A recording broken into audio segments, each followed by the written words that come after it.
This is Alan Garfinkel. I'm the founding partner of the law firm Garfinkel Whynot, speaking today from our law offices in Maitland, Florida, just outside of Orlando, Florida, after the devastation of Hurricane Matthew.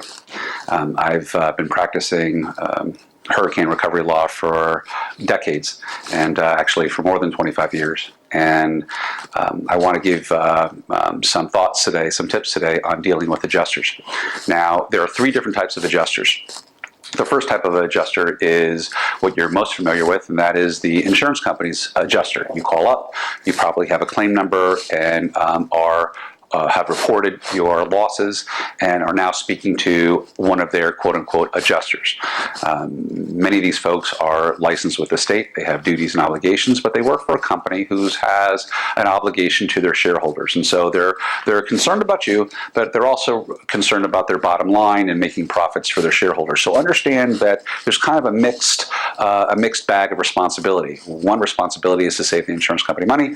The second responsibility is to try to assess your claim. The second type of insurance adjuster is what's called a quote-unquote independent adjuster.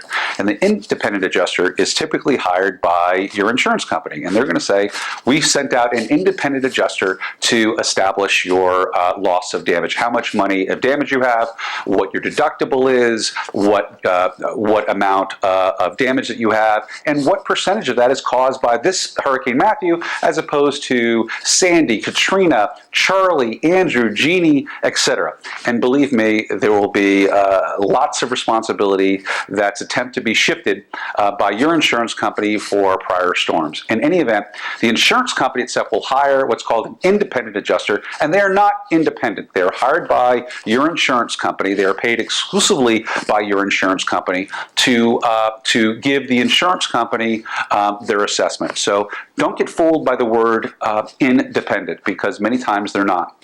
Furthermore, I will tell you that because of the thousands and tens of thousands of claims that will likely be handled, the insurance companies are not set up to process these many claims in this time. So what they'll do is they'll have people come in from Idaho and New Mexico and all over the state, South Dakota, wherever folks live, and they will be asked to assess the damage. And many of these folks are not licensed in Florida. They don't know what the additional building codes are. So please understand that whenever you get an opinion from your own insurance adjuster, always get a second opinion.